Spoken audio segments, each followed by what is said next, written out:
కూటమి ప్రభుత్వంలో అందిస్తున్న మధ్యాహ్న భోజనం అధ్వానంగా ఉందంటున్నారు విద్యార్థులు. కర్నూలు నగర శివారు ప్రభుత్వ పాఠశాలలో మధ్యాహ్న భోజనం తినలేక విద్యార్థులు ఇంటి నుండి బాక్స్ తెచ్చుకుంటున్నారు.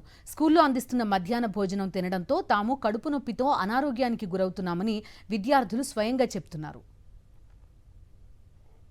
మరింత సమాచారం మా ప్రతినిధి లోకేష్ అందిస్తారు. విద్యార్థులకు అందించే మధ్యాహ్న భోజన పథకానికి ఈ యొక్క కూటమి ప్రభుత్వము తూట్లు పొడుస్తున్న పరిస్థితి అయితే కనపడుతుంది. వారు పెట్టే ఫుడ్ కూడా సరిగా ఉండకపోవడంతో విద్యార్థులు తమ ఇళ్ల నుండి టిఫిన్ బాక్సులు తెచ్చుకుంటున్న పరిస్థితి అయితే కనపడుతుంది. ప్రస్తుతం మనము ఇక్కడ కర్నూలు జిల్లాలోని మిలిటరీ కాలనీ దగ్గర ఉన్న ఈ యొక్క జిల్లా పరిషత్ ఉన్నత పాఠశాల దగ్గరకు వచ్చాము. ఇక్కడ చూస్తున్నట్లయితే చాలా మటుకు విద్యార్థులు ఈ యొక్క టిఫిన్ బాక్సులు తెచ్చుకుంటున్నారు ఇంటి దగ్గర నుండి. ఎందుకంటే సరిగా లేకపోవడం వల్లనే ఈ యొక్క టిఫిన్ బాక్సులు తెచ్చుకుంటున్నామని చెప్పి చెప్తున్నారు కదా. ఇంటి దగ్గర నుండి బాక్స్ ఎందుకు తెచ్చుకుంటున్నాం? బడిగా అంటే కడుపున వస్తుందా? ఎందుకు సరిగా ఉండదా అది? అవును అవును.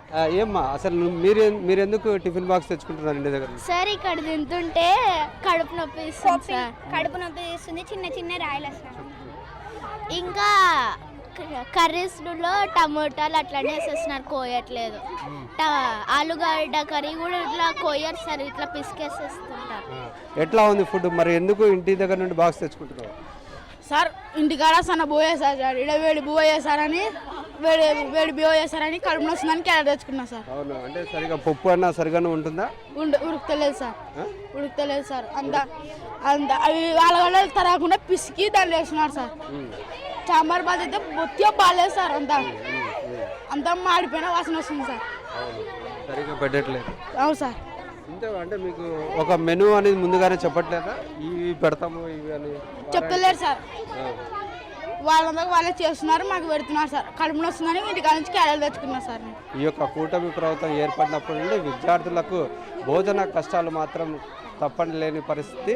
ఇలాగనే కొనసాగితే డ్రాప్అవుట్స్ కూడా పెరిగి పిల్లలు కూడా వలసలు వెళ్ళే పరిస్థితి అయితే కర్నూలు జిల్లాలో కనపడుతుంది. కెమెరామెన్ శేఖర్తో లోకేష్, సాక్షి టీవీ, కర్నూలు జిల్లా.